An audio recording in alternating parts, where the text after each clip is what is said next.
That toy life. To catch these ghosts, you need the real Ghostbusters. Nice landing, Han Solo. Spaceships and Luke Skywalker sold separately. Batteries not included. That toy life. Okay, as the court stated in the thing that I have to read, Danny Elfman, I am sorry for singing your song in the last episode. I'm sorry. You actually did find me, and it was very scary. Yes, we were fined.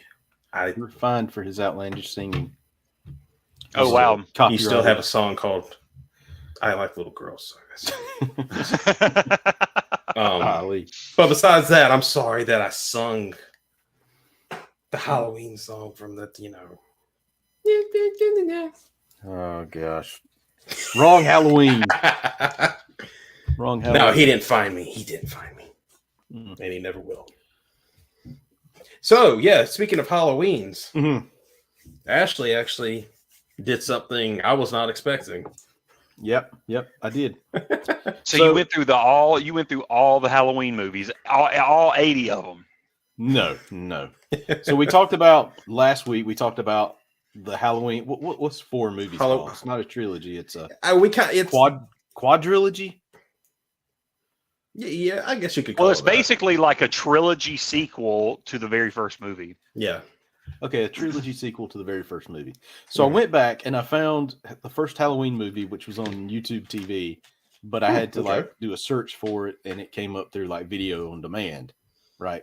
So I watched that, and surprisingly, we'll get into it. Then the next thing I had to find was Halloween 2018, and I missed the boat on it because it was on YouTube TV, but because I had to watch the first one first, when I got ready to watch it, it was gone. So where would you have to find that one? I had to actually rent that one. Sorry. I thought he was about to say I had to pirate it. Excuse me. No, I drink, something. Pirate Bay. So I had to rent that one on Amazon for like $1.99 HD. No problem. Then HBO Max has Halloween Kills, so I was able to see that. And then my wife got some kind of coupon for Peacock. Where it was like $12 for 6 months. I'm like, okay. That's not bad. Yeah, I'll use that and I'll watch Halloween Ends. And so I watched all 4 movies. Well, let's go movie by movie then. Let's start with the 1978 one. Okay, so 1970, I've seen it before. I've seen it a few times prior, but I wanted to come back and watch that again before I started the trilogy movies, right? Because this is where the whole thing starts. I will say, there was I did notice one issue with the movie where I've never noticed this before, but they really want to put this emphasis on it being fall with leaves falling, brown leaves. But every tree you look at in the whole film is green. I think that was a production problem though, because I think they did film in LA. I think. Oh, really? Yeah, the first one was in that LA. was a problem, and I think it was like in the middle of summer, so it was hard, or middle of summer or spring. It wasn't, in the fall when they filmed it, so that was a problem they were having because they had to make it seem like it was, autumn. I noticed that low budget horror movie. Sidewalk. Yeah. She was walking down the sidewalk, and for some reason, it's like they really put an emphasis on making wind blow leaves all around. And I was looking down, looking around, and like everything's green, except for these leaves that are blowing out of nowhere and all on the ground. So that was kind of weird. Yeah. I think it had more of it was a scary movie in the sense of it didn't show you a lot to be scary. Like it wasn't very. I mean, it was not a gory movie. It was not very gory at all. Like even the most violent death, which was the guy who got stabbed through the door. Yeah, that was in the dark. You don't actually see. You don't see gore, blood, or anything. It's a lot more like a thriller. Yeah, it is. It is. So it was kind of just neat just going back and seeing that movie because I haven't seen it in a while, and I pretty much had to get over my little fear of that music because that music is creepy, right? I mean, that's the creepiest. I'd say that one of the best parts of it is that score. I think it follows. We can talk about it in the trilogy, but I think that's one of the strongest parts to me is they keep that emphasis on making sure that the music is effective in the next ones. Yeah, so I was so okay. So we talked about these movies right before the actual Halloween took place, right? I was so freaked out just from us talking about it. So I go walking in the mornings at like 5 o'clock, park downtowns in my area, meet up with my buddy, and we go, we walk a couple of miles or whatever. So I get there, and then he texts me, "Oh man, I'm not gonna be able to make it, dude. I'm down or whatever. All right, so I'm here. I'm gonna walk. So I'm starting to walk around. I'm not walking the normal way because I just walk around town, but I'm just walking by myself, and it's 5 o'clock in the morning. It's dark. And I start getting freaked out a little bit just because we talked about these freaking Halloween movies and this Michael Myers guy. So, I speed up my pace here a little bit, and finally on the last lap I was making, I'm like, screw this. No, I'm just heading back right now. I mean, I was just generally creeped out just from talking about Michael Myers. I guess from remembering from a little kid, when I watched all the original movies, he just freaks with my head for some reason. So another thing I noticed is I guess from watching this movie and watching the other three, they take away a lot of the demonic crap from it. Yeah. Like the supernatural piece of Michael Myers. Well, yeah, I'd say like that started. That really I feel started, like they with the fourth. I think that started around the fourth or fifth movie, wasn't it? Yeah, something like that. I mean, probably by the fifth movie because it didn't get. Yeah, because after he returned, it was like he returns and then they start getting way more supernatural with it. It gets really weird. So four plays much more like a standard Halloween movie. Like if you ever go watch the old ones. Yeah. 5 is where they start. Apparently, like there was a lot of trouble like writing for 5. Like they were literally writing on the set. Like that's how they didn't have a story in place. Mm-hmm. But that's when they started because they had like a mysterious black man in black who had like a mysterious little druidic symbol on his wrist. And like, he just appears and he breaks Michael out at the very end of the movie out of jail. And then the 6th movie is where it all just goes off the rails, where Michael is some immortal vessel for like a druidic curse and Samhain or Samhain. But it's all about that stuff. That's when it gets really weird. So after that, they reset it, and he's more of he's crazy strong, kind of supernaturally strong with the H2O and resurrection, and then they kill that, and then we're Rob Zombie's movies, and then we're not back to this where David Gordon Green and Danny McBride go back to that first movie, and they're just saying, okay, I'm not going to worry about that stuff in the second movie, which I didn't even catch thinking about until that movie was coming out, the 2018 one.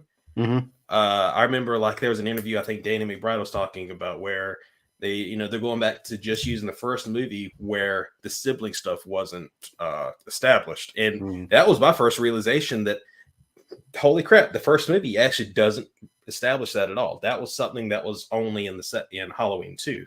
Mm-hmm. It was just sort of like a random. It was just a random. It was a twisted edition. Wrong place at the wrong time, sort of slasher film or slasher thriller. Yeah. Well, if you notice it, like I do like how they in the very first movie how kind of strong the plotting is, because I can't think of really many plot holes that are in it. Like you wonder how Michael, if he's been in an insane asylum all of his life, how's he driving to Haddonfield? Well, it's mentioned earlier when Dr. Loomis is walking out with the other doctor that one of the orderlies was like teaching Michael to drive around the lot. If you remember that. Yeah. So that's plot, there's that. And the reason he chose Lori is because I think he saw her go into his old house before or he didn't see her go in, put the key under the mat. She got the key under the mat for his house. Mm-hmm. I think that's why he went after her, because I think he just scoped her out and he said, okay, that's who I'm going to go for. Like typical prowler choosing. So do you think I'm okay? So one of the questions I have after watching these movies, why Laurie Strode? They never say why.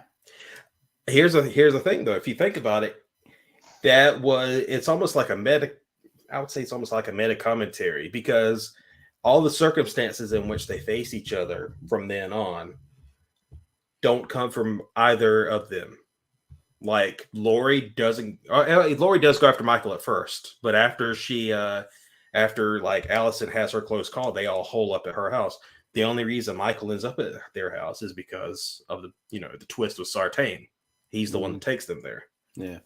So there's that. And then even in Halloween Ends, the reason he goes to Lori's house in that one at the end of the movie is because he wanted his mask back from Corey, which we can get to after that. But it's just stuff, they. Well, also in the second one, right? Together. In Halloween Kills, they even say it's like he's not after Laurie. Yeah, Hawkins brings it up to her. Like he tells her, because she thought her, she goes over that throughout the movie. That's her little plot point, is that she thinks he's after her. And then he kind of finally, when he realizes that what she says, like, no, that was never the case. It was never about you. Like trying to ease that guilt she's always felt. So do you think it has something to do with the house? I like that they never really answer the question, because it kind of sticks with that Loomis thing in the very first movie of, you can try to comprehend it, but there's just not much you can understand. Because it's almost like every time he gets loose, mm-hmm. he's straight for the house. Mm-hmm. Every time he's making his way back to the Myers house, except for when in the last one it's gone. They demolished the house. Demolished, yeah. And he's gone for 4 years, mm-hmm.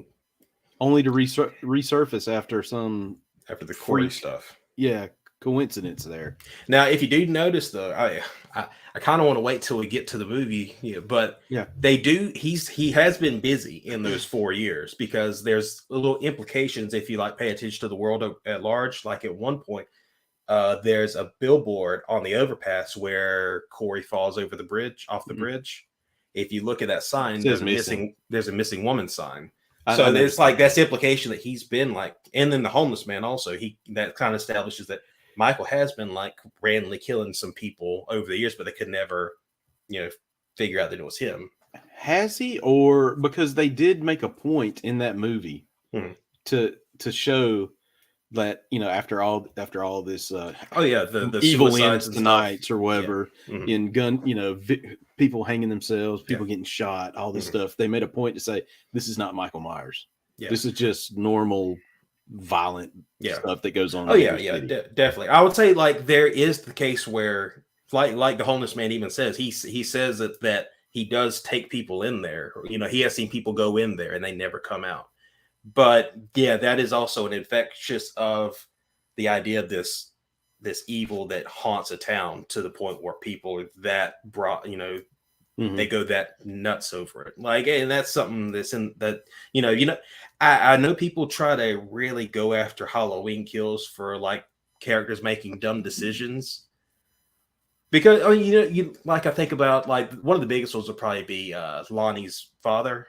Yes, I thought that was very dumb. Or not Lonnie, but Cameron's father. Cameron's father, Lonnie. Lonnie's Lonnie going in by himself. Lonnie going in by himself, and I'm in the moment, you can see, he even says it to himself before they all three go in. He says, "Why are you taking your kid here?" If you remember, do you remember him saying that? Him realize that, before he goes in there, he does have this panic moment. If you go back and watch it, he does say kind of to himself, I can't believe you just brought your own kid here. That's why he tells them he's going to go in by himself, because he's having that realization of, I'm putting my kids in danger. And then also, yes, it could be a stupid decision to go in there. But as we know, people love to make stupid decisions. I've seen it plenty I wouldn't be doing that. So many YouTube videos where people go into places they should not go into. So it's hard for me to say oh, that's a stupid decision. No one would make that. Yeah, they would. They definitely would. But Tommy, it clearly said, if you see something, call. Yeah. Call. We'll all go at it together, Yeah. I think it's also probably that panic thing where you're not thinking. People don't. I would say like panic thoughts in a person. Sometimes it's hard to. Yeah. Yeah, and that's a big thing. Like I thought about like with the kills because I remember like that one. Oh God, I'm like the soda's coming up. I remember so many people getting upset with kills compared with 2018 because of stuff like that, like the whole "evil dies tonight" chant and stuff like that. But the thing is, that's a whole big commentary on mob mentality and the flaws with it. Yeah, and they would say stuff like, "Oh, well, didn't they pay attention to the TV?" No, I mean, I would say they did. Like because they show pictures of the escaped inmates, and I don't think they point out that which one is Michael in the pictures. I think they just point out, that they're escaped. Yeah, that's another thing I don't get is why do you never show Michael's face? Clearly, show Michael's face. I think that's just a filmmaker thing. The mystique of the character.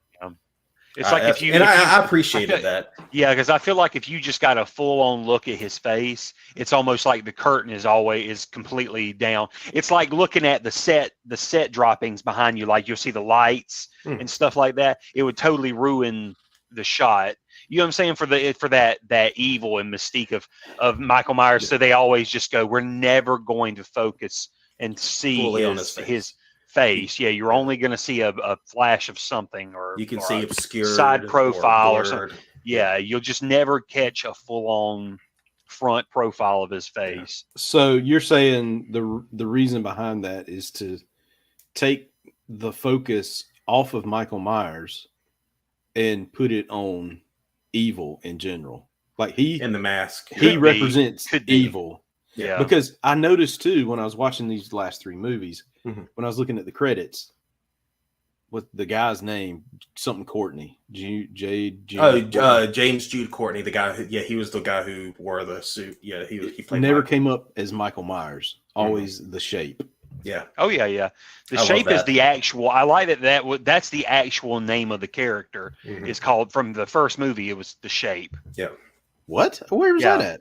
If you look, it's in the credits, and it's just. I think they always, even in the script, he was always credited as not. They never looked at it as Michael Myers is coming. Michael Myers is coming. To them, it was the Shape. It was just never said in the movie. It's just a thing. It's like he is supposed to be considered the Shape, but obviously the crown, I guess, or just or he's just that shape you look at. Yeah, you kind of. Yeah, or off like in the window or something like that. He's the Shape. He's the but it's so it's something like that. But I felt like in my opinion, I don't know if they've ever mentioned it, but I think the whole not showing his face, which is a great decision, is just so that you can you retain some sort of dignity, mystique, I guess, or something, and mystique in the Michael Myers character. It's like, we all know the mask, but then like you don't want to just see the character, because otherwise then you're like, oh, okay, he was the creepy janitor. Because I feel like that was he was a Sunday morning. He was a Saturday morning science wizard on TV or something. He was, instead I like that they just kind of kept it mysterious, because if you think of, I don't know if y'all ever watched the Rob Zombie Halloween. I think I was about to bring that up. Yeah, they completely. There's a scene, I think at the end of it, they finally take his whole mask is taken off. Well, it degrades even further than in these movies, because I think there were parts of it that was torn off throughout the movie. Probably so. Yeah, I can't hardly remember the second one that much, but I think I remember it being really degraded, and it just I remember them finally just doing away with the mask, and I'm like, it's Michael Myers is basically a big jungle man. He's killing people. He's a jungle man. Mountain man. Mountain man. Yeah, he's just this angry trumper that ran off in the mountains. I mean, I think just lifted a bunch of iron. Didn't he wear a satchel? Like, didn't he have like a satchel? I want to say.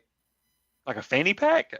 No, like a side, like a messenger bag. I think. I can't remember. Maybe. I need to watch. It's just been so long, because I'm telling you, man, those movies. The first one is a little more tolerable. Like going back and rewatching them, like because I watched them probably, I would say probably 6-7 years ago, and I just remember the first one being somewhat tolerable. Like, okay, this is pretty cool, I guess. Like, if you look at it as a Rob Zombie movie and not try to focus on it as a Halloween movie. And then I'm like, then I watch the second one and I'm, whew, it's a different beast, and it's just not good. Yeah. Yep. And well, the worst thing, and I feel like it's a kind of a damning thing for Rob Zombie, was recently, back when the second movie came out, his Halloween 2, he had said himself, like he said, John Carpenter gave me the go ahead to make the second movie my own. Yeah, I remember, like, that was kind of a famous thing he would say, like, you know, he gave me the permission to just do what I want. And then kind of came out like really recently, was like, John's just said, like, no, I never said that. I never said anything like that. He was like, when Homeboy pulled out the white horse and his wife, and it was in Michael's head, I'm like, man, you know what? I don't think he was trying to make fun. Yeah, I got to use the bathroom. I'll be right back. Yeah. And he just never came back. Yeah, I don't think he was trying to be critical of the movie or anything. I doubt I don't even know if he's even watched them, but I think he was just stating that, like, yeah, that never happened. I don't remember anything like that ever happening. So you're saying stay away from those movies? Yeah, they're just not. They're not. Yeah, I was going to say they are completely like these, like the trilogy of the David Gordon Green movies. Yeah. They're like their own separate universe that ties into the first movie. Yeah, those two movies are just their own thing. They're just the first Halloween. Yeah, the first Halloween movie that his one is like a remake of the first movie. Shot for shot, just about, isn't it? No, remember, because it's like 2 hours long, and remember, I mean the shots that are referenced in the first movie, aren't they, like, even the camera angles are almost identical in a lot of the shots? I think there are a couple that might be, but a lot of it's not. Like, there's no first person sequence for, like, the murder of Judith. They do a whole examination of Michael as a kid. Like, you know, he was bullied a lot, and, you know, and he tortures animals, and, like, I think he ends up killing a bully. Like, yeah, that actor. Remember the actor they used? It was the same kid from Will Smith Spy movie. Kids. Was he in Spy Kids? I can't remember. That movie I can't remember. I remember from Spy Kids. He's a creepy looking kid. I mean, he just looked like. Oh wait, you're talking about the kid who played you're talking about the kid who plays Michael Myers? Yeah, the one who plays Michael Myers. Yeah. I was thinking about the kid that got killed by Michael Myers. No, yeah, I was going to say no. That was the Spy Kids person. No, I'm talking about this kid. He was like. He looked like he kills animals in the woods. I mean, I think he's like a European. I think he's like German. I think the little kid is, or I thought he was like or Icelandic or something. Icelandic. I think he might have been Icelandic. He's not Swedish American. Or something. Yeah. But okay, so let's jump, I guess, from 2017 from 1978. What did you think of, like, let's just kind of set real quick on 2018. What did you think of that one? Like, story, scares, music? Yeah, I thought it was good. I thought it was a good jump to see, especially not so much Michael, but Laurie. How she's, you know, gone from 1978 to 2018, and she's an alcoholic, I'm assuming, because she drinks a lot. Yeah. Quite a bit. Yeah. And she's, you know, just her whole mission in life right now is preparing. Preparing for the inevitable return of Michael Myers. It's like bad trauma. Yeah. So you know, that was my whole thing, and it ended up being more like yes, it was a slasher film, but it was more like what's a movie I can kind of relate it to? It was basically she was setting him up to die the whole movie. She was ready. If she ever found out he was gonna get out, she was gonna go kill him. Yep. I mean, her whole house is basically a trap. Just one big trap. Yeah, for him. That's right. I love that twist. It was basically her big house of horrors for Michael Myers. Yeah. So I thought that was pretty cool. I like that. Well, the one thing I do like is that they did go back to the first movie. I like the fact they got rid of everything else. Right now, Halloween 2, you know, maybe for some story reason, probably because it was her brother, they decided to can that. But I guess I like seeing stuff from when I was a kid, and then they go back and continue it and not reboot it, remake it, whatever. Yeah. And you get to see the same exact characters, you know, now. And yeah, you're right. He's like a 60-year-old dude at this point. I will say, the stupid podcasters at the beginning. Yeah, it's like, oh my god, why? Kill me, Michael. Hey, come here, Michael. Kill me, Michael. Hey, Michael. Kill me. I liked the what was it that Sartain said when they were going out there? What was it? He's like, is he aware? Is it like he's known you're here since you first pulled up or something like that, or since you first walked in? Yeah, like, yeah. I thought that was a good I just don't get it, and I mean, and just throwing the mask out there, like, look at it, Michael. But I felt like God, all of the movies. Wasn't that a great? But didn't you like the? I like the atmosphere that built in that moment, though. Like how the world around him was kind of like getting more chaotic. Yeah, like the dogs were freaking out. All the people around him were kind of like panicking. That one guy, I'm sorry, but that one dude was like, Figaro! Figaro! That was my favorite. That was my favorite guy. That was my favorite prisoner. You were talking about her alcoholism. That I did like that because there was one scene, the scene where she shows up to the little the dinner with the boyfriend at the restaurant. Yep. I remember watching that scene, and every time I've watched that movie since, that scene hurts me to watch because it feels like a very real scene. Like watching how fast she falls apart. Like she shows up and then all of a sudden she just collapses, her kind of just implodes and just goes right for, trying to drink any of the alcohol that's around her. It's really, it was a really sad, like it still hits me to watch. I will say in her defense, pretty crappy timing to have let's have a dinner the night that Michael Myers is getting like swapped. Or he's moving. I'm trying to remember. They were moving, so they were shutting down. They were shutting down the mental hospital that he was currently at and moving him to a different one or something. Because I think was Smith's Grove. I think it's the same one from the very first movie. I think it's the same name, Smith's Grove. Okay, and they're moving him to a place. I think Sartain didn't like the place. He said like it's like basically like a little hellhole where they just stuff them away and like don't really give them care. Right. I think. But anyway, it was like they picked that night, so of course she's going to fall apart.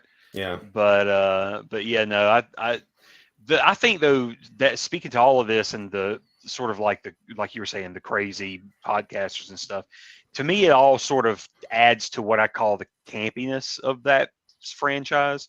Yeah. And I feel like David Gordon Green stuck with that theme, that vibe.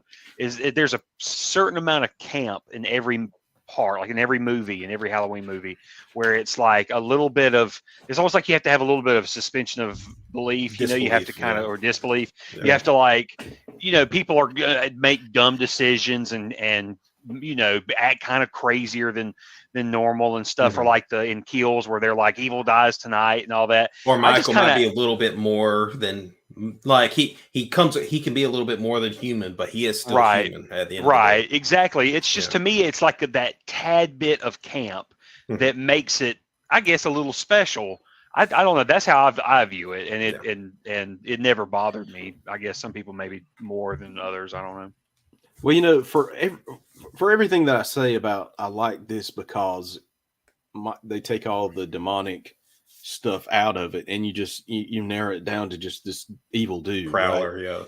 Yeah, they do put enough little teases in there to make you think maybe there is something demonic. I mean, of course, when the podcaster's holding the mask up and all the people around are going, crazy, like why are they going crazy at this? And Michael's the only one just standing there with his back to him, not hollering. Yeah. And then you have the doctor who's like, what doctor in their right mind for science, who cares, is going to unleash that on anybody?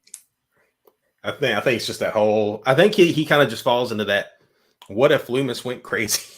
Idea. Well, yeah, I mean, but Loomis didn't, and this guy, I mean, working with Michael, maybe I beg to differ though about. Well, in the first movie, Loomis was not crazy, but I will say Loomis went nuts in 4 through 5. There's a moment where he's holding up Michael Myers' knees to him, like Captain Ahab going after Moby Dick, yelling "Come get her, Michael!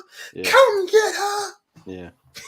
But they probably do that because they're like, well, we want to have a character like him. Yeah. And they're like, but what if we took somebody who's just a total poser? Like, he's a poser. Mm-hmm. He wasn't there for the creation of Michael Myers. He doesn't get it. He doesn't understand why you're supposed to fear this man. Yeah. And so it's like almost like he romanticized it too much, where it enveloped him. He became part of the hype. Because if you're keeping with Loomis from just the first movie, Loomis understood completely. Michael should either stay locked away for the rest of his life, or he should be just put down, like killed. I mean, I think it shows in Kills, he wanted Michael dead. Like after what he did in the first movie, he didn't think there was any reasoning with that anymore. He thought that, as we can get into when we get to Kills, but but there's also scenes in the next two movies that make you think there's something more to it. Oh yeah. I like that it's not prescribed to anything. Like some Christian demon or druidic, Samhain. You fill in the blank. I like it. You fill in the blank. It's all implied. You kind of make it whatever you think it might be. Just like the things that go bump in the night. Yeah, the things. I always like thinking about that type of stuff. It's a really creepy type of horror. The whole thing of like, what was the thing that made us in our early days as humans? What were the things in the dark that made us afraid of the dark, to the point that we had to commune ourselves together with a fire to keep back the scary things? That's kind of creepy stuff to think about. Yeah. What'd you think of Kills?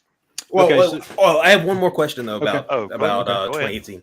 What did you think of the big there's a big long shot where he showed up in Haddonfield and he started kind of, that one shot through of some kills through the houses? What did you think of that sequence? Okay, so I've got to remember back.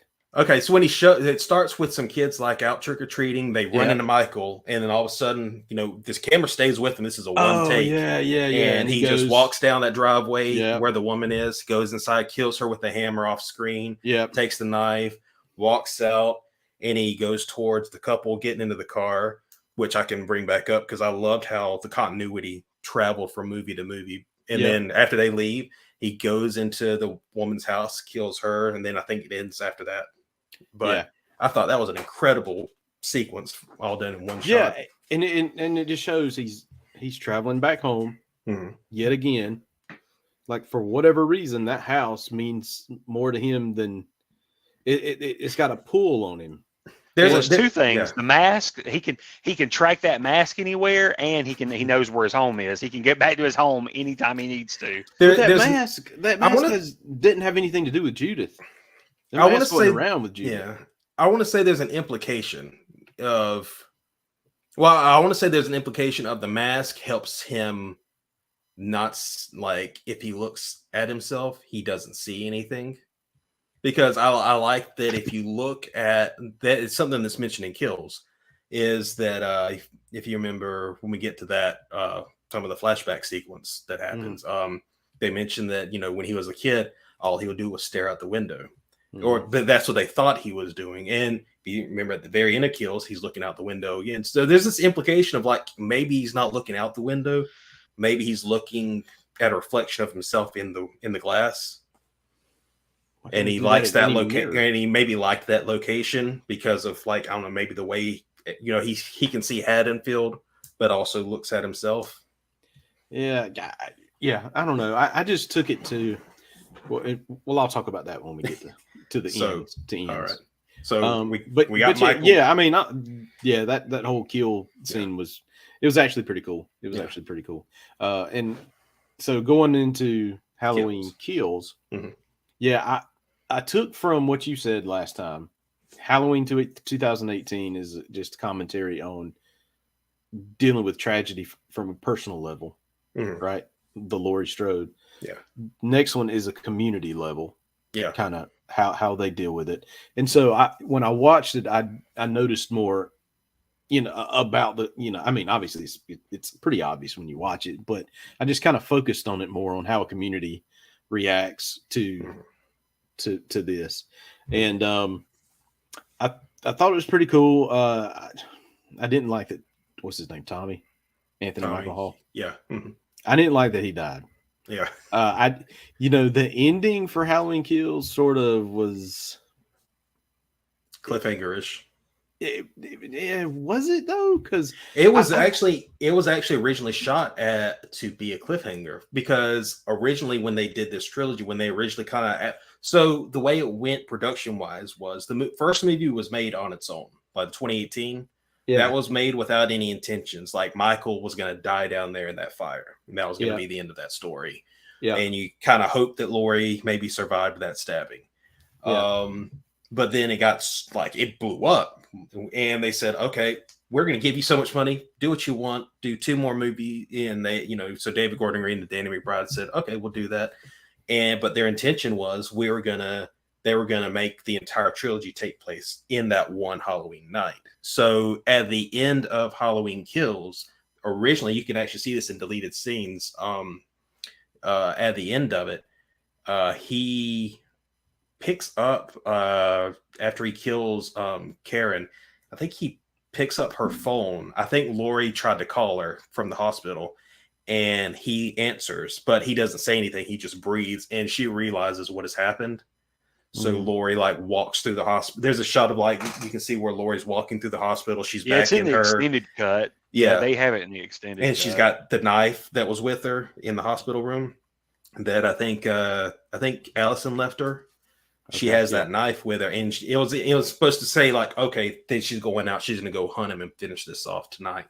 But they decided, I think with COVID and everything, they decided, because I think they got delayed for something or other. But anyways, the delay kind of gave them time to step back and say, well, instead of just doing that, what if we do this, which is what they ended up doing, which was, jump ahead 4 years, and then, we'll do Halloween Ends then, which is when it's set. But yeah, it was originally going to be a cliffhanger. That's why it kind of seems a little cliffhanger-ish with how it ends. Okay, so yeah, when I first saw it, my mind was not thinking that. Okay, so towards the end there, you see the community trapping Michael right there in the middle, right between all the cars, and they go to town on him, beating him, shooting him, whatever. And then over here, you get the scene of the police, the ambulance, everybody's looking after Allison and her mama at the Myers house, but out in the front yard or whatever, right? Taking care of her. Then they go back to, okay, now Michael is getting up and he's starting to kill people, right? He's killing all these people. But it wasn't for the most part, that whole thing was shot not on that street, it looked like. I think it was a couple streets back, because she makes Michael chase her through a couple of yards. Yeah, she does. But the initial kill where he swats the 80-year-old cop. Yeah. Right. Which was the sheriff in the very first movie. Very first one. With Loomis. Yeah. That was right there, but then as he kills more and more people, it's black all around. Mm-hmm. You don't see the street, you don't see anything. Right. So this is me in my head saying, okay, so this maybe this is not really happening. And then they go over to the Myers house, and Laurie's daughter, starts looking up at the house, and then she walks into the house, and then she's looking out the window where Michael is, and Michael comes behind her, eek, eek, eek, kills her. And I'm thinking, is this really happening? Because I totally get what you're saying. Yeah. I thought this was just I don't want to say a dream sequence, but more like a what if kind of thing. And then they flash to Laurie at the hospital, she looks at the camera with a kind of thing on her face. And then it ends. And then it ends. So I'm almost thinking if I didn't know there was a Halloween Ends, I would have thought the movie was over, that the series was over. And this was just because it seemed like what they were saying too, because there was this voiceover throughout the whole thing, that whole montage of talking about what evil is kind of to the town, all this stuff. So I was thinking maybe that is not a real thing. This wasn't really happening. So knowing that, I knew there was a Halloween Ends, but I for some reason, in my head, I just thought maybe this really didn't happen. and we get to Halloween Ends, and I'm like, wow, she did really get killed, and so Halloween Kills was a good movie. It just ended weird to me.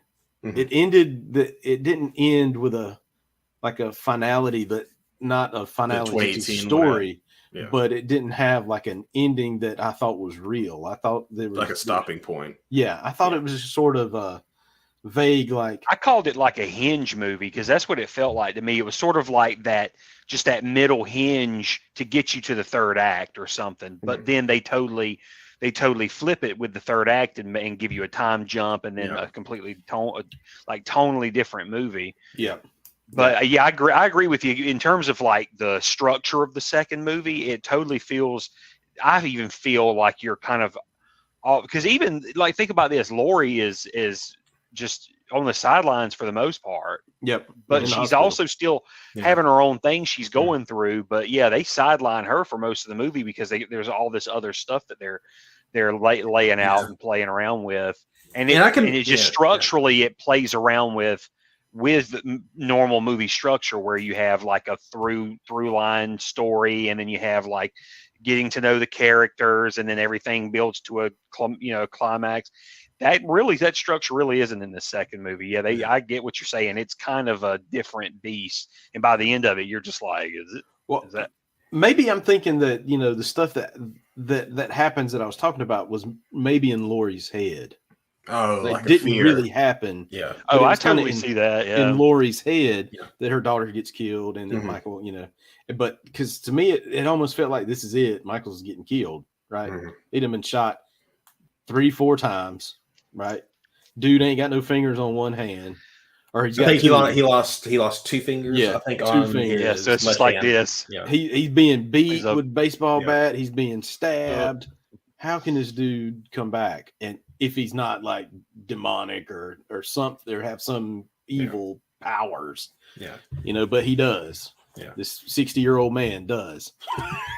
So I like how David Gordon Green described it, because when people asked him about how strong or capable Michael is, he kept it a little vague, but he kind of went with how he kind of was portrayed a little bit in like H2O, where it's not really anything that's like explained, but it's more of this thing you kind of just see and just have to kind of fill in the blanks yourself of that. He's more, he comes across as more than a man, but he's not unkillable.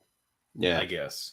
And I think Kills is probably until Ends. Kills is probably the closest he's ever been put to that. Yeah. Did you notice the continuity? Oh yeah, I mean, like I love all the people. From 2018 popping up in Kills, and I love how it was small things like the couple from the one shot that were coming out of the house, the nurse and the doctor. They were featured in the second movie. The woman who brought the podcasters to Judith's gravestone in 2018. That was Sandra, the old couple that Michael attacked in Kills. And we see Julian, the little kid, the little smart ass little kid being babysat. He came back for a little moment, but I love that. I love that continuity that they really held as hard as they could, through all 3 of them. Oh, and speaking of Kills, dude, you're right. That guy who played Loomis in the flashbacks. Looks just freaking just like him. Yeah, I mean, they could have brought that guy back from the dead, and I wouldn't, Oh yeah, what did you think about that whole flashback sequence? Wasn't that I enjoyed that. Incredible. Yeah. That it looked like, even the film quality kind of looked like 1978. Best part of the so great. Yeah, I won't say it's the best part of the movie, but it was. Yeah, I like that. That was a really high point for the movie. Yeah. And quick shout out, there's an actor in there that I really like his work. He's kind of been up and coming as a film director, an indie filmmaker. He kind of writes, directs, and stars in his own movies, and they've been really fascinating movies. But it's the deputy that gets shot, the Pete, I think's his name, the one that Hawkins accidentally shoots and kills. He's getting strangled by Michael, and then in a panic he accidentally shoots him in the throat. So he's an actor, Jim Cummings, and he's done a couple little, he's been making his own little indie films, and they've been really well done like critically well reviewed. So yeah, he thought that was like a little dream come true. Like David Gordon Green liked his movies, and he like contacted him, said like, "Would you like a little small part in our movies?" Like, yeah, I'll do it. Yeah, that was great. And all three of these movies were filmed in your backyard, Austin. Correct? I don't think just the last one. Yeah, just the last one. Yeah, because the first one was filmed in, I think, in South Carolina. I think it was in North Carolina. Second one was in South Carolina, and I think they were going to continue that or something. But then with the pandemic hit, they by the time they were getting around to the third one, they were trying to make plans, and then I guess they, tax credit and the fact that Georgia, I guess, like open. COVID. There was COVID protocols. So that I guess that Savannah ended up being a good place to film. So 2018, that was in South Carolina. They filmed out in South Carolina, and Kills was filmed in North Carolina. Wilmington. Okay, so it was flipped. I thought it was the other way around. Yeah. So it was South, then North, and then us. Okay. Yeah. So okay, well. And then now on the ends Halloween the gear shift. Were you expecting that gear shift? Not like to that extent. Not to this extent. Yeah. I will say it's good. To me, I liked it. Yeah. I liked it. I did have issues with it, like lots of issues. Yeah. Like the whole fact, okay, it's a 4-year gap there in between. That's fine. But Laurie's character is like a freaking 180 from what it was. I mean, to the point that you're like, this kind of had me too saying, okay, maybe this was a dream that happened at the end of Kills, right? Maybe, and none of that really happened until you find out that the granddaughter's living with her and the mom's dead for real. But Laurie is just like, she's dyed her hair blonde. She's in the kitchen making cookies and pies. And I mean, she's, writing her little memoirs for self-help to get it out. But like, this is, and so I'm assuming maybe you stop drinking alcohol, this kind of change can happen. That's the only thing in my head that made me say this is why she's so different. I would say like it didn't really. I don't think I had any trouble buying it, but I think that's because of two things that there's of course the 4-year time, there's the 4-year gap. 4 years is it's a long time.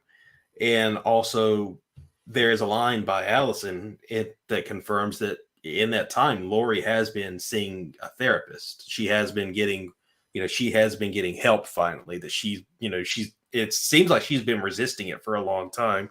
And I think it, for me, from what I like in my head, from what I've gathered, losing Karen, having her daughter killed, the one thing she was most afraid of in life happened.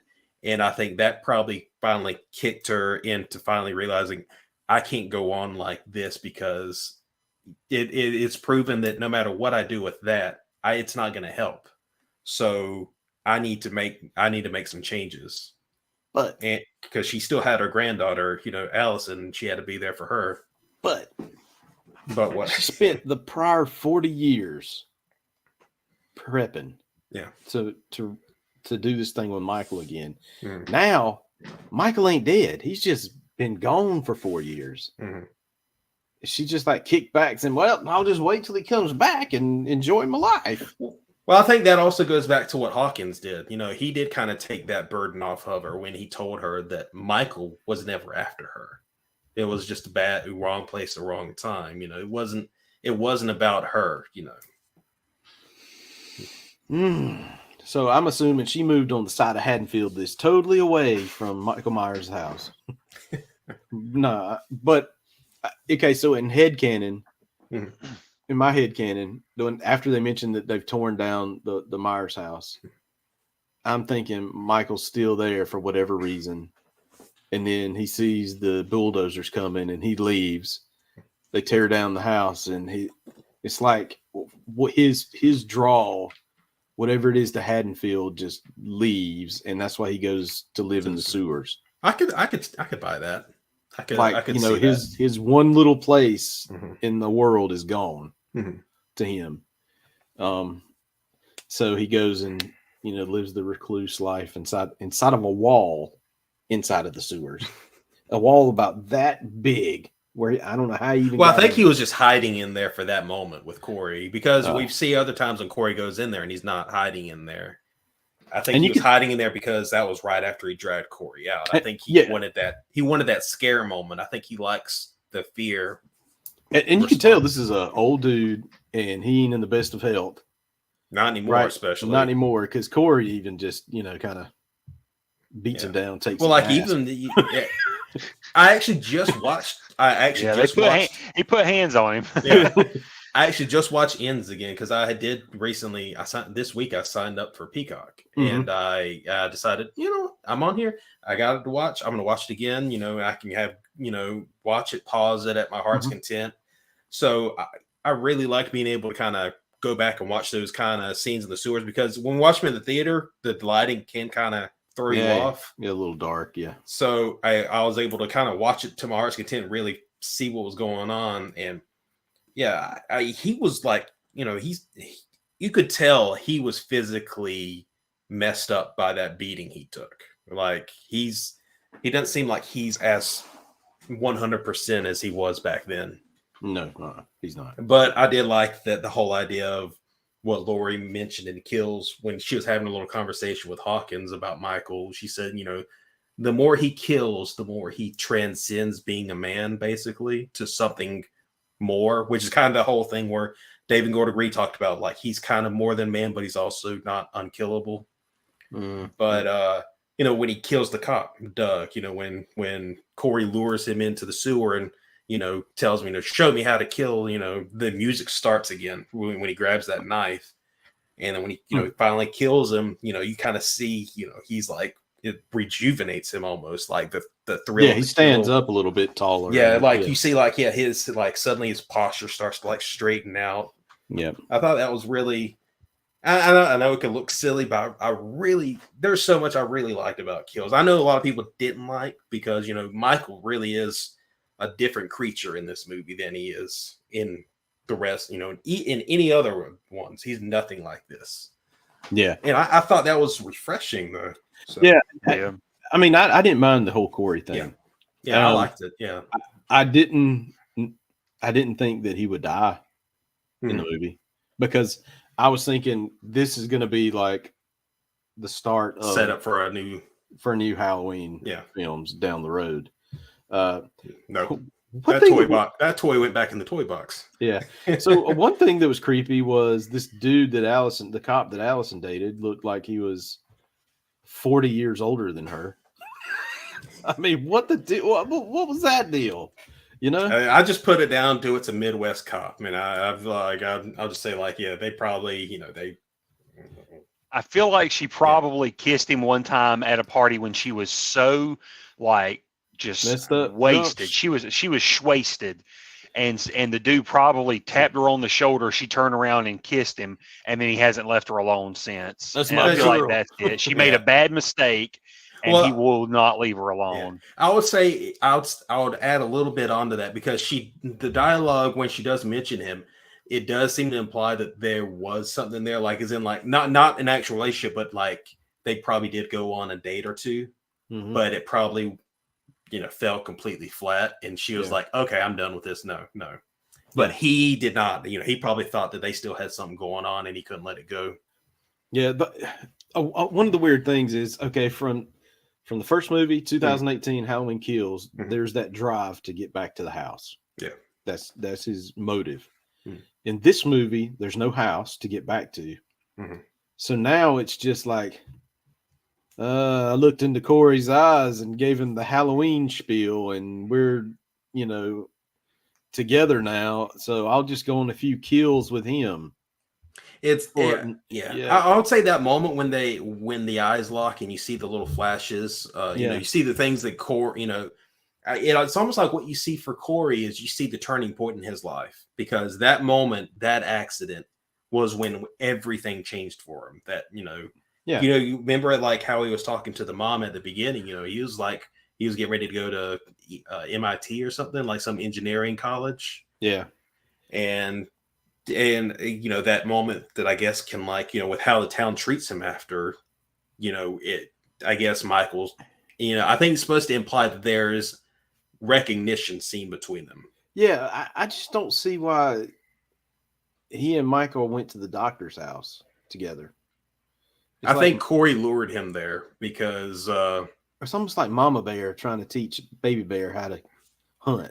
Well, I think after he killed Doug, after after Corey helped him to kill Doug, I think Michael saw him as something of a proxy that he could use, and Corey could use Michael to also help him kill people. And in this case, he goes after people that were making life difficult for Allison. Yeah, because the doctor passed up the promotion that he was going to give to her because of the nurse that he was sleeping with. Yeah. So he went after them. But also when Corey went on his little killing spree on Halloween night on his own, yeah, he took his mask. Michael wasn't there. I mean, he just pretty much punched Michael in the face a few times, kicked him on the ground and took his mask and said, I'm Michael Myers now. Mm-hmm. Or just a man in a mask, yeah. Yeah, and then he went on a killing spree, and then Michael finds him. Of course, he was that moment was pretty cool when Lori knew somebody was in the house and she called 911, said she's finna commit suicide, and then shot that pumpkin, and he's like, "Gotcha." What did she say to him? Was like, "Did you really think I killed myself?" Yeah. Yeah. But are you talking about like how Michael found him at the end? Like why did Michael the mask thing doesn't make sense to me. Because like I said, when he killed Judith, yeah, he had a mask, but it was a totally different mask. I think it's more of it. I think it kind of maybe falls in that thing of like covering his face is maybe when he feels authentic, I guess. But why even go there though? Why go, even follow him to Lori's house? I don't think he followed Corey like through the night, because if you remember earlier when Corey slept with Allison, Michael had followed him there and saw him go in, because you see there's a moment where he sees Lori watching them go up the stairs from outside, and when he sees Lori, I think he recognizes her. He's like, nope, I ain't trying this tonight. Yeah. But so that's how he knew that he went there. So I think he figured that he would be going there to go back after her. So he was like, okay. So he has a working mind, I think, that he can put two and two together. Yeah. Okay. That makes sense. Yeah. So that's how he knew that he was at that house, and that's why he showed up. So I don't think he was like following him to the junkyard and stuff. I think he just probably realized, okay, he's probably going to go after her, so I'm going to make a beeline for the Strode house. Now, I know we need to wrap it up. It's getting late, but this movie did what I've wanted a horror movie to do forever with the bad guy. Definitively killed him. You don't just, stab him and then put a cement block around him and drop him in the lake. That ain't going to do it. Yeah. Right.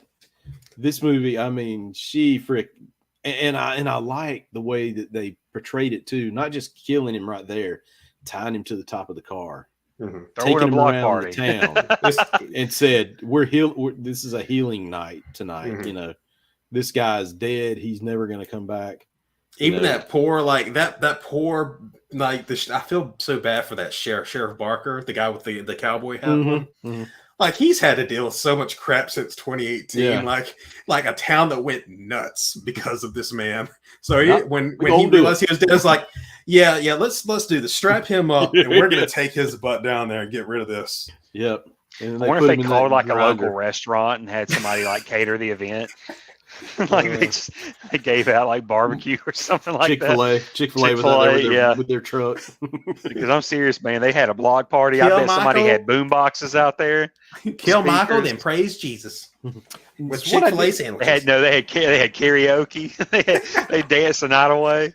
So what was cool though was I like the way she's hammering the knives down through his hands on the kitchen table, and then she knocks the refrigerator over, and not only knocks it over on top of him, but not below the knees where he has leverage to pick that fridge up, but like thigh level up to the hips. He's so there's no leverage there to get the fridge off of him. Mm-hmm. That was a cool idea. And then just stabbing. I don't know why she stabbed him under the arm. I think because there's a under that one there's an artery there, so she was going for that artery, cutting that to bleed him out quicker. I got you. And then slice his throat, and then he pulls his freaking hand. Oh God, that creeped me out. Yeah, he ripped his hand apart. He's that. Yeah. Whew. And then grabbed her by the neck, and then I can't remember. Allison came in and did something. Allison comes in, breaks his arm basically to make it useless again. Yeah. And then she takes his, she takes that ham and does the slice down the vertical slice. Yeah, but I mean that's what you do, and then you put them in the industrial grinder. And then credits. And then in credits, yeah. But I now that you watched all four of them, I did like this motif. Yeah, I did like that they ended it on a good note where Laurie, the characters are healing in their own ways. Yeah. And I did like this play that was reflective of the end of the very first movie, which was, remember after he escaped, after Loomis looked down and saw that Michael was gone, you don't know where he went, but there were these shots throughout the Strode house that were in the dark. You see like these dark shots of like the living room, I think the kitchen, the hallway, I think, and the whole thing with that was this implication of he can be in those shadows. Anywhere. He can be anywhere. That's the scary thing. And I love that they played on that. They did the inverse at the very end of this one was Laurie is healed. She's finally overcome all this stuff. She's overcome her boogeyman. And you see these shots inside of her house and all of them are lit up. Yeah. And then there's the final one where you see Michael's mask just lying, just put to rest. But I love, no shadows really. It's all light. But I like that. I love that it was a definitive and also not a bleak ending. It was very thoughtful and kind of optimistic. Yeah. But I would have gotten rid of the mask too. I wouldn't have kept that much. It'd been in the industrial grinder with the rest of him. I think that makes some money now. I am surprised that one of them didn't go like and throw that thing right in there. Yeah, that's Kobe. No, not me. I wouldn't want anything to do with him. Yeah. Anymore. But no, I always think about the sheriff because there's that shot at the end of Kills where he's just sitting in the hospital stairway and he looks like I'm done with his job. Yeah. Is he still there 4 years later? But I was just like, I thought like he'd been through it for that poor guy. Well, I will say, to me, if you've seen the original Halloween movie and you've seen the others, but it kind of goes off the rails for you. If you've seen the first one, go and watch all three of these and you like the first one.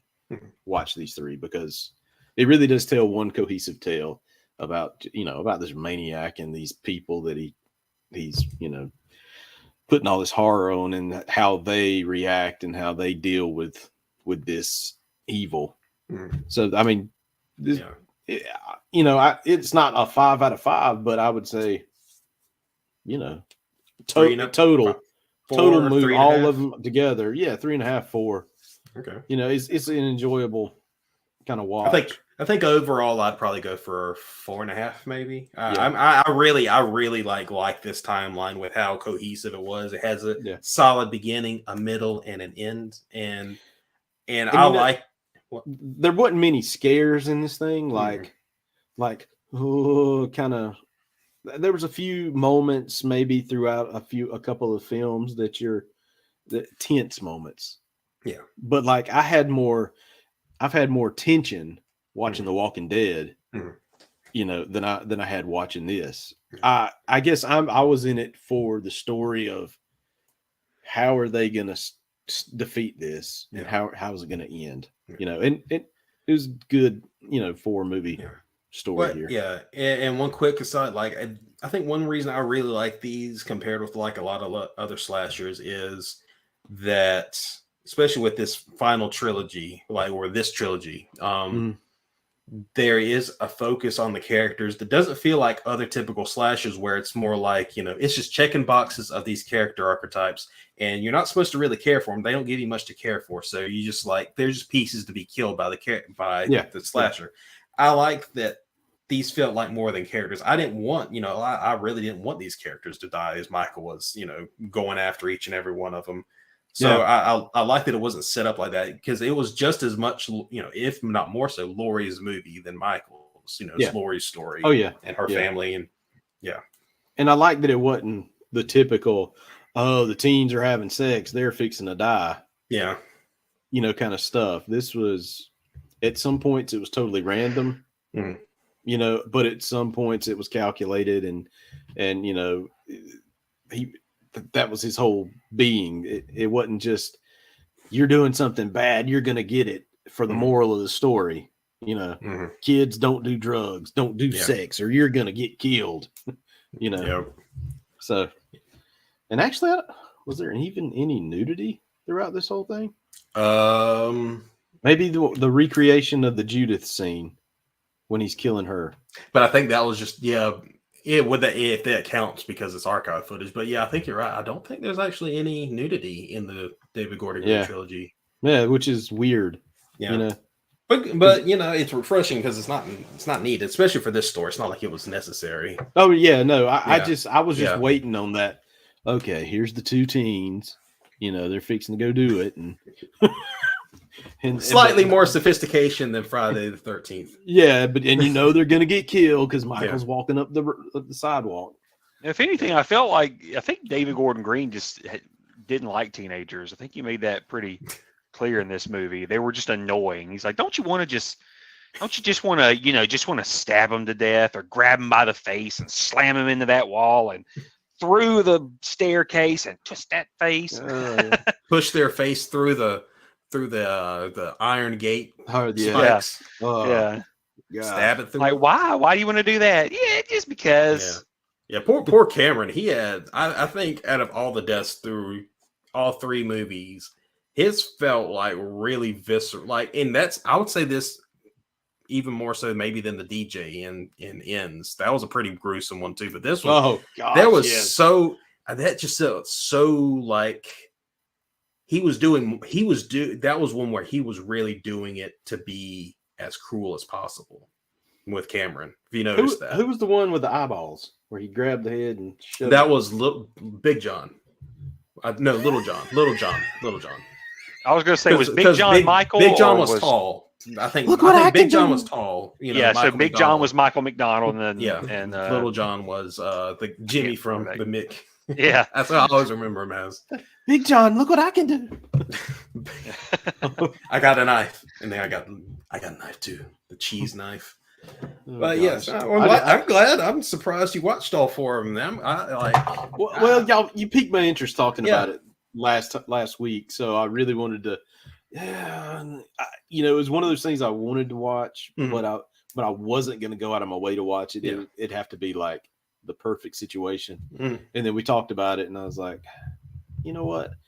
I know I have all these movies, so I started the first one, and of course I was going to finish it after that, and then the second one I couldn't get, so I had to actually spend money on it. Yeah, $1.99, but the rest, I found access to. So I really like the story and how they were able to end it too on their terms, because too many times we had endings that kind of sputtered out because like the studio had like decided to go, we need to do something else, because when they got to the druidic demon vessel stuff in 6, they were like, okay, we need to try again. Then they did H2O, which was just a sequel to only Halloween 2, and then that sputtered because I think that one was just supposed to end, because that ends with Laurie cutting Michael's head off.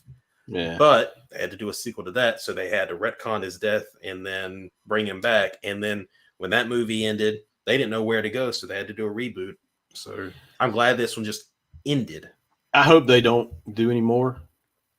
I know they will. They'll reboot it at some point. Here's my idea, though. Here's how I'll do it. However they do it, keep them like I keep some semblance of the mask. But I'll say when you do Laurie this time, I would really like to see someone of color play Laurie Strode.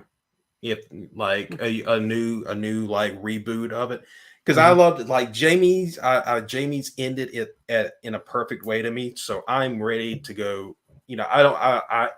I don't need any more nostalgia. I don't need to continue her story anymore. So there's no need for me to feel like Henry Cavill type stuff where it's like I want to see closure with his story. Like I do. And if I see closure with his story, I'm gonna be ready for the next, whoever they're gonna recast. I really appreciate getting closure with an actor's relationship with a character that they really have a connection with. I just think this was so good. It doesn't need to be rebooted at all. I mean, you told the best story I think you're going to get out of this with Michael Myers. Yeah. If you're going to do something else and you want to stay in this universe, the evil left him and it's born somewhere else and it takes a different shape. Yeah. Somebody else, and you have a different set of characters. I would say like leave Haddonfield completely. I'd like to leave those characters in peace where they are. Yep. Like I don't want to. I just leave them be. And just go somewhere else. And if you want to make it Halloween, make it part of the shape is born on Halloween. Yeah, and that's her final line was, evil never really dies; it just changes shape. Which I love that line. That was a good one. Because that speaks to the whole thing of Ends. Was it's not just about him. What is the nature of evil? Is it forged? Is it born? It could be both. Yeah. So. Yeah, and we could talk about Corey's character arc for a while, but we'll end up leave it. Yeah. All right. All right. Austin, you want to wrap what it about up, hauls, man? Yeah, but y'all have any hauls? I actually have something. I just thought maybe you want to mention if you picked up anything. I don't have anything today. I'll do this because I'm also going to show this again for where the Outer Rim News wouldn't do that one. But yeah, I got Paz Vizsla, the special edition that they did for Comic-Con, I think. But this is the one with Jon Favreau with his head on the character that he voices in the in this TV series. Oh, that's so cool. Yeah. And it's like this is part of that new packaging. So it's all tied in with paper ties. But yeah, it's cool. I can't wait to crack this open. It just looks like a great package though. Yeah, I like that packaging. The detail on the face is really good. Here's what I got. No, actually I did get some stuff, but it's downstairs. I got 3 DC Multiverse figures. I got Man-Bat, Necron, and Frank Miller Superman, but they're all downstairs. I hadn't brought them up yet. Nice. Oh yeah. Quick thing for you, Ashley. Since now that you've watched the Halloween movies, what do you think of these now that you see? You can see them in context. So, this is Michael from the 2018 movie. Mm-hmm. Now you might be able to recognize this pose now that I have. For this is Halloween Kills coming Michael out of the fire. Yeah, with the Halligan bar. Yep.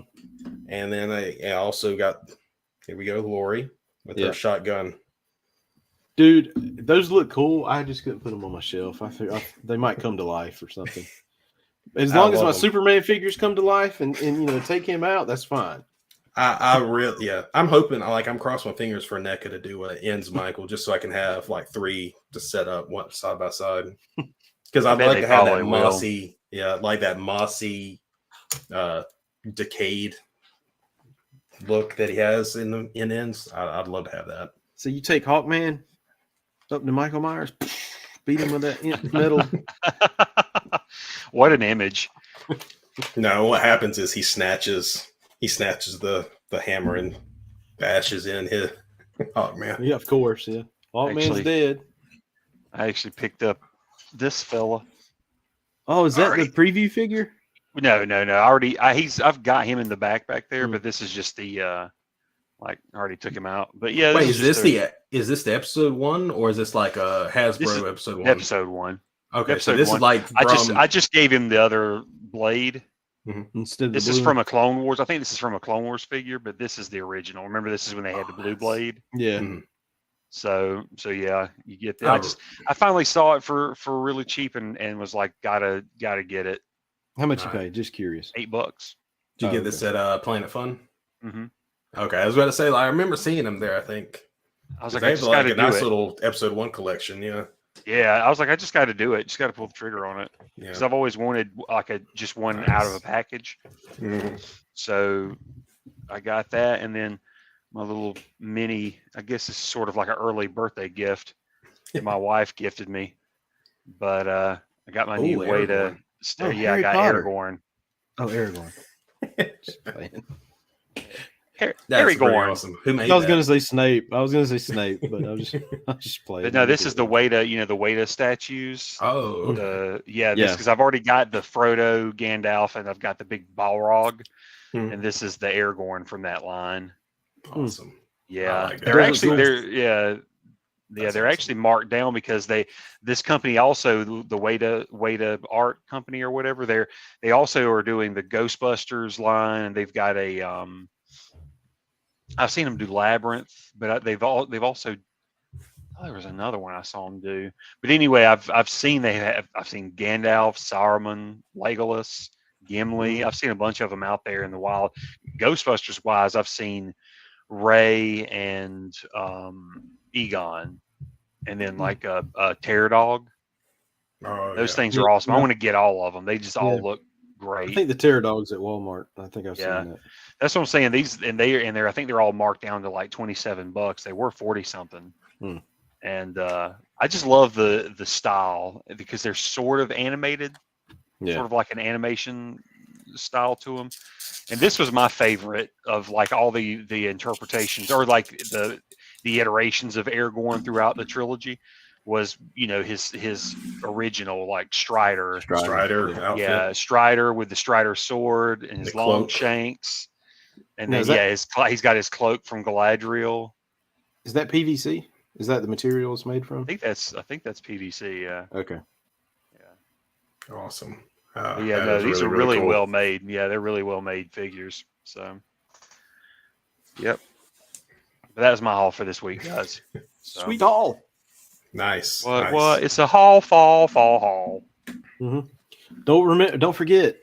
Don't remember. Turn your clocks back.